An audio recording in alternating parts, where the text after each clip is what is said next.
conversation. And then my sister she looks over, she's like, "What's going on?" And then my mom, she goes, "Oh my gosh, she's choking," and like I'm like, "Oh my goodness, what the heck?" And so my dad was like, "Move, move." And like to be honest, I've never ever seen my dad move that fast before. And so I went over there, and it was the manager and an employee, and the employee was choking, and the manager wasn't doing anything correct. So I ran over there. I'm like, "I'm certified in this stuff. Let me see him."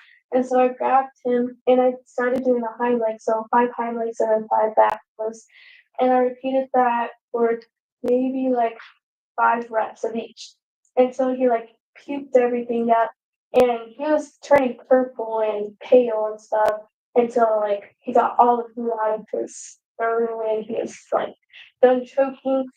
Um, and then after that, I went sat back down, and the manager came over and like, introduce himself, and he was like, "I'm so happy you were there to save my 35." I didn't know what I was doing. I haven't taken a CPR class, but it's 20 years because I was in high school. He was like, um, "Oh, we were really lucky to have you there," and I paid for my meal. Yeah, and so the employee lived, and now he's doing better and stuff. So yeah. I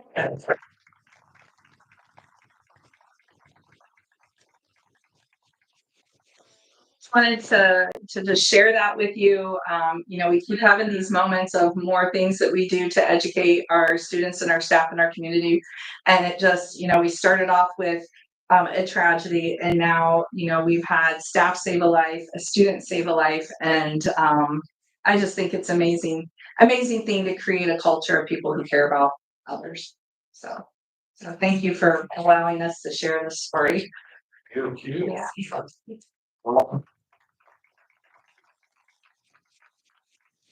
Thank you very much. I think it really shows the example of how our community really works together to do those things. This wouldn't be possible without the help of everyone to get this pulled off. So we really appreciate that. And then our kids going out there and doing things like that. I mean, if that doesn't spell community, I don't know what is. Thank you. All right, so I think these are just a few examples of all the exciting and engaging things our kids get every day from our dedicated staff. So I think we just need to really sit back and think about all the positive going on here, because a lot of times we get kind of stuck. So there's a lot of great stuff this year. And I hope everybody has a restful and rejuvenating spring break, because this is 4 more days for spring break, because we're going to get ready for a fast and furious end of the year. So, and thank you all of you for coming and supporting. Thank you. So if you don't mind it, you guys, we can go out here. We'll take some pictures and then be on our way. So thank you so much. Thank you. Are you sure you want to stick around for the corner?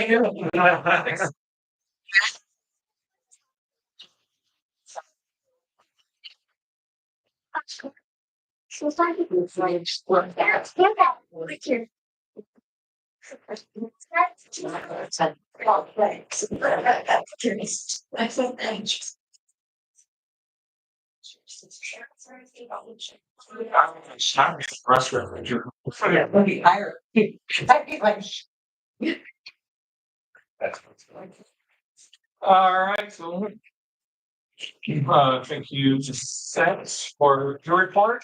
And now the conclusion. So, legislative report. I'll go over a few things. Retouch on what I touched on last month as well, but I guess one of the positives, Senate Bill 146 passed the House, which is to raise the minimum pay for teachers from $40,000 to $45,000. They also passed Senate Bill 249, which will allow districts to hold some of those funds back from collective bargaining if they choose, in order to provide bonuses. That sounds great, but those bonuses will actually be replacing tag funds, which are the teacher appreciation grants. Those are the ones that the teachers have been getting, but because of our state lawmakers, they feel that public school administrators do not know how to evaluate classroom teachers properly, and they're exploiting the system. So they want to pull back from that and now start these bonuses instead. The caveat with that is they call it a bonus. However, what the state would do is they'll fund that bonus for 2 years, and after 2 years, it'll be on the obligation of the school district. And once it becomes the obligation of the school district, it goes on base pay. So then going forward, we would have to absorb, and so it's not just a 2-year bonus; it would become an obligation on top of regular pay. So that's what Senate Bill 249 will do, and it has passed the House. So now just to get signed into law by Governor Braun. Again, first part, fantastic news. I'm not myself thrilled about the second part, but it is what it is. Again, we are not forced to offer those bonuses, so we don't have to offer those, but there is that choice to do so if we need to. Senate Bill 255 has been held, so it has not gone through yet, but that's Senate Bill 255 would be the changes to allow students to miss several hours of school each week to attend off-campus religious instruction. The current limit right now, which began back in June of 2025, I'm sorry, July 2024, is they can have up to 2 hours each week. But this new bill would allow them to, instead of just doing 2 hours total a week, to use as the elective class. So it would go from 2 hours a week to we're doing 50-minute instructor classes, roughly, right? That's high school. Yes, and this is what it would be focused on, is high school level.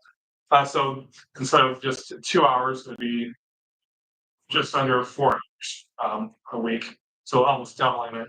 Now, the legislator who proposed this, he didn't think of that when he proposed it. So they're now taking back and possibly making changes, or this may just die in the House this time around.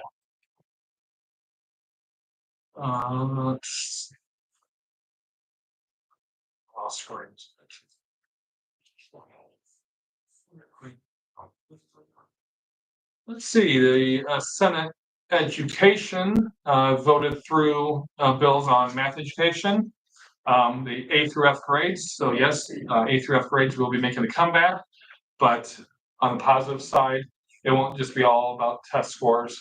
They'll be adding other things in, such as graduation rate, different things like that. So it won't be all focused on the test any longer. So that is a positive as far as grades go. I don't think any of us, myself, I think we should be held accountable as the school districts, making sure our students are getting high levels of learning. But it shouldn't be all on one test either. So different factors, again, whether it be the state test, I read 3, some of those numbers would be included. There'll be more on the dashboard side of things now, which everybody can go to the dashboard now and check things out too. So it'll be a little bit more fair in the end run. And then also, it also includes homeschool diplomas too, so kind of a change in that. Senate Bill 287, which is the partisan school boards bill. It's still waiting on a third and final reading in the House before it goes up for a vote. If the House does pass Senate Bill 287, the Senate could accept the changes that the House would make. So far, the House took the Senate bill and kind of replicated it to what they passed originally, which would take away making board members run in primaries, which Senate bill would have to run both in May and then again at the general election. And also, once again, given the option of claiming a party. So you could either go independent, have the R by your name, have a D by your name, or still run as a nonpartisan as well. So there'll be different options in the House version. Again, talking to a few legislators, I really don't think this will make it out of the House this year because it's been just chopped up so much that I don't know if the the full House and Senate could agree on what it looks like right now. But again, that's up for a third reading, and I will see where that goes. And then last but not least, again, I'm just gonna kind of leave it there. We'll have a final report at our next board meeting, because by our next board meeting, the session is over. We'll know everything we need to know, including what the budget is, how that will look. Talking about the budget, that one Senate Bill 518, which would that's the bill that would take away property taxes from public schools in some cases. We here at New Prairie would not be, it wouldn't affect us. For one, we don't have charter school within our district, and two, it is right now set up where if you have 100 students transferring to a charter school or schools, that's how it would affect you. But right now, that bill has kind of, again, died off, but now they're talking about that'll be an amendment to one of the budget bills instead. So chances are it is going to go through. Again, it would not affect us as a corporation at this time, but it is kind of a major thing. Again, taking property taxes away from public schools to give to charter schools, but not being held accountable of where those funds are being spent. So that's all on my legislative report this time around. So again, not happy stuff like what Seth talked about, but not all doom and gloom again. Or it could be worse. So is there any discussion on any of the reports tonight? No. All right, then let's move on to action items. Action item A is to accept donations. It is the recommendation of the administration that the board accept the following donations. New Prairie High School Drama Club received a donation of a nursing cap from Connie Blatter. New Prairie High School Biomed Hosted Team received a donation of $2,500 from Northwest Indiana Area Health Education Center for classroom supplies and equipment. New Prairie Middle School received the following donations for a fundraiser to raise money for an AED for the LaPorte County Fairgrounds Rebel Pavilion. That was $500 from the LaPorte Community Federal Credit Union, $500 from Hessen Supper Club, Tim and Jackie Oland, $50 from Mike Rosenbaum, $100 from Dr. Sam West, and $500 from Todd Hudson. And then Olive Township Elementary School received the following donations: $200 from the family of Ann James in her memory, and 6 pieces of furniture as a donation from the New Carlisle Public Library. So with that, can I have a motion to accept donations, please? So moved. Got a motion from Ms. Smith. Can I have a second? Second. Seconded by Mr. Demeyer. Is there any discussion? Thank you. Thank you to all involved. All right, so all those in favor of accepting donations as presented, please signify by saying aye. Aye. Those opposed, nay. That motion will pass 5-0. We're gonna skip over action item B and go to action item C, and that is to approve and adopt the second reading of revised board policies. It is the recommendation of the administration that the board approve and adopt the second reading of revised board policies, NPUSC updated policies, Neola updated board policies, volume 36, number 2, Edgar UGG, volume 36, number 2, and volume 37, number 1. Oh, we're okay. Policy 0164, notice of meetings, a technical correction. Policy 164.4, meeting of the board defined, rescinded. Policy 165, board meetings revised. Policy 1130, conflict of interest, revised. Policy 1213.01, student staff relations, technical correction. Policy 1220, employment of the superintendent, revised. Policy 1230, responsibilities of the superintendent, revised. Policy 1617, weapons, revised. Policy 2370, education options, NPUSC, revised. Policy 2370.02, flex program, NPUSC, revised. Policy 2430, corporation sponsored clubs and activities, NPUSC, revised. Policy 2623, student assessment, revised. Policy 3217, weapons, revised. Policy 4217, weapons, revised. Policy 5111, determination of legal settlement and eligibility for enrollment of students without legal settlement in the corporation, proof of Indiana residency, revised. Policy 5410, promotion, placement, and retention, revised. Policy 5460, graduation requirements, adopt. Policy 5500, student conduct, revised. Policy 5610, suspension and expulsion of students, revised. Policy 5772, weapons, revised. Policy 6110, grant funds, revised. Policy 6111, internal control standards and procedures, revised. Policy 6112, cash management of grants, revised. Policy 6114, cost principles, spending federal funds, revised. Policy 6250, required ADN counts for the purpose of state funding and verification of residency for membership, revised. Policy 6325, procurement, federal grants and funds. Policy 6550, travel payment and reimbursement, relocation costs, revised. Policy 7217, possession of firearms and weapons by visitors, revised. Policy 7310, disposition of surplus property, revised. Policy 7450, property inventory, revised.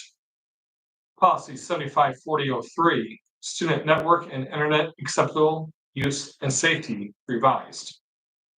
Policy 7540.04, staff technology acceptable use and safety, revised. Policy 7540.09, artificial intelligence, new policy. Policy 8400, school safety, revised. Policy 8420, emergency preparedness plans and drills, revised. Policy 8500, food service program, NPUSC, revised. Policy 8600.01, student safety and transporting, revised. And last but not least, Policy 9270, equivalent instruction for compulsory attendance compliance purposes, NPUSC, revised.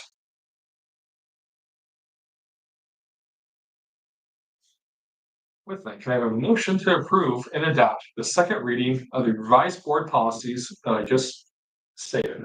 Please. Got a motion for Mr. Goddard. Can I have a second? I'll second. Seconded by Mr. Shell. Is there any discussion on any of these policies? Right, all those in favor of approving and adopting the second reading of revised board policies that I just spoke of, please signify by saying aye. Aye. Those opposed, nay. That motion will pass 5-0.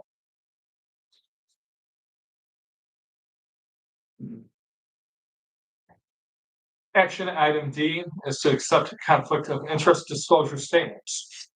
It is the recommendation of the administration and the board accept the conflict of interest disclosure statements for the following: Justin Holmquist, New Prairie Middle School principal and a LaPorte Community School Corporation school board member. Jill Smith, NPUSC school board secretary, married to a DLZ employee who does business with NPUSC. Paul White, New Prairie United School Corporation superintendent, husband to Tara White, New Prairie High School administrator of college and career readiness, and father to Jackson White, New Prairie Middle School custodian. Tara White, New Prairie High School Administrator of College and Career Readiness, wife of Dr. Paul White, New Prairie United School Corporation Superintendent, and mother of Jackson White, New Prairie Middle School custodian. And myself, Phil King, New Prairie United School Corporation School Board President, General Manager of Heston Supper Club and Heston Hills Event Center. So with that, can I have a motion to accept the conflict of interest disclosure statements, please? Got a motion from Mr. DeMeyer. Can I have a second? I'll second. Seconded by Mr. Goddage. Is there any discussion? Right, all those in favor of approving the conflict of interest disclosure statements as provided, please signify by saying aye. Aye. Opposed, nay. The motion will pass 3-0-2.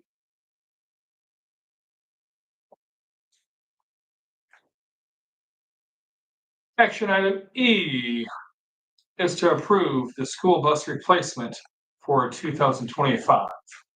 It is the recommendation of administration that the board approve the school bus replacement for 2025 for one 72-passenger lift bus at the total price of $170,695 and two 78-passenger buses at a total cost of $315,142 for a total cost of $485,837. The buses are all IC Collins from Midwest Transit Equipment. So could I please have a motion to approve the school bus replacement for 2025 at a total cost of $485,837, please? So moved. Motion for Ms. Smith. Can I have a second? Second. Seconded by Mr. DeMeyer. Is there any discussion? All those in favor of approving the school bus replacement for 2025 at a total cost of $485,837, please signify by saying aye. Aye. Those opposed, nay. That motion will pass 5-0. Action item F is to approve the mobile device management licensing renewal with Mosul. Sorry.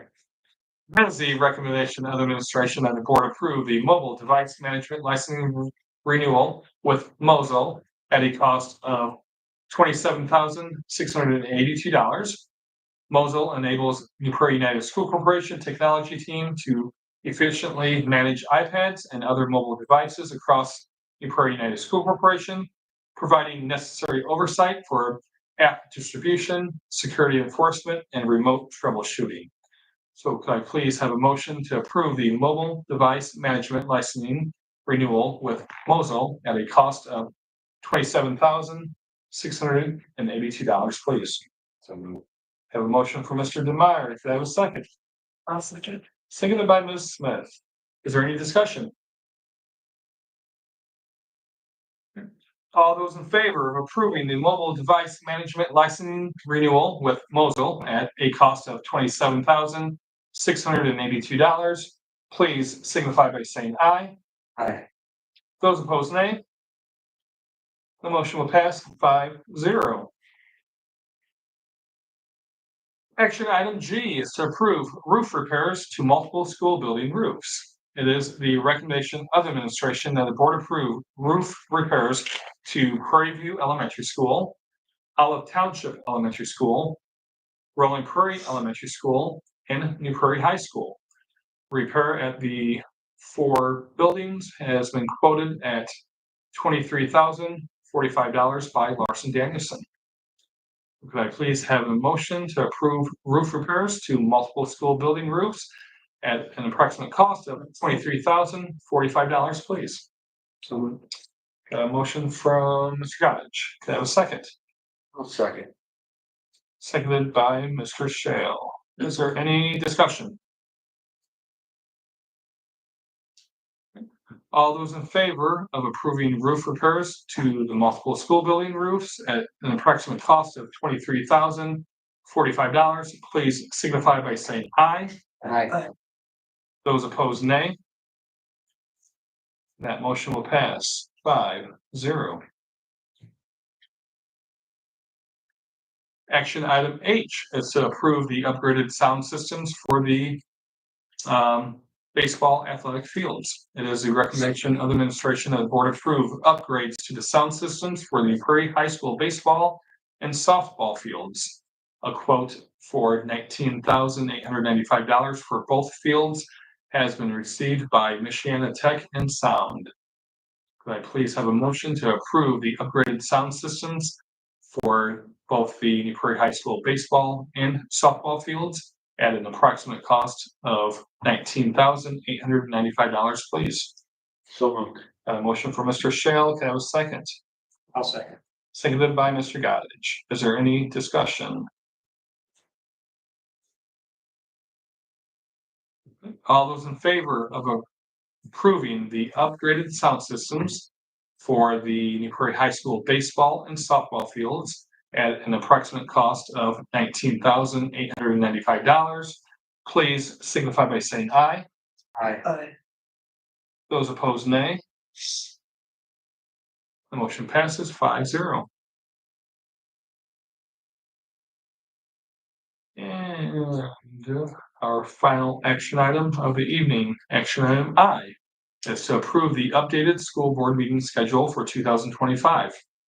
It is the recommendation of the administration that the board approve the updated school board meeting schedule for 2025, changing the Let's Talk session from Monday, September 15th, 2025 to Monday, September 8th, 2025, and moving that meeting from the New Prairie Middle School LGI room to the New Prairie High School auditorium. The request is being made due to the ISBA IAPSS Fall Conference in Indianapolis. So with that, can I have a motion to approve the updated school board meeting schedule for 2025, moving the September Let's Talk session from Monday, September 15th, 2025 to Monday, September 8th, 2025 to the New Prairie High School auditorium, please? Have a motion from Jason. Can I have a second, please? I'll second. Seconded by Ms. Smith. Any discussion? All right, all those in favor of approving the updated school board meeting schedule for 2025, moving the Let's Talk session from September 15th, 2025 to September 8th, 2025 from the New Prairie Middle School LGI room to the New Prairie High School auditorium, please signify by saying aye. Aye. Those opposed, nay. And that will pass 5-0. We have no discussion items, so we'll move on to board comments. And we'll start over with Ms. Beth. None tonight. Mr. Meyer. So everybody has a safe spring break. Oh, Sir Shale. Same. Have a wonderful spring break, everyone. Well deserved time off. Mr. Goddage. Ditto. Ditto. All right. Well, that's in my notes too. Just wishing everybody a relaxing and rejuvenating spring break. We are on our home stretch. Once we get back from spring break, it's 7 more weeks of school, and then we're at summer break. So our next regular school board meeting will be on Monday, April 28th. That will be held in the LGI room at the middle school with a special presentation by the middle school. So is there any further business from the board? Since there is no further business, the meeting is adjourned. Thank you, everyone.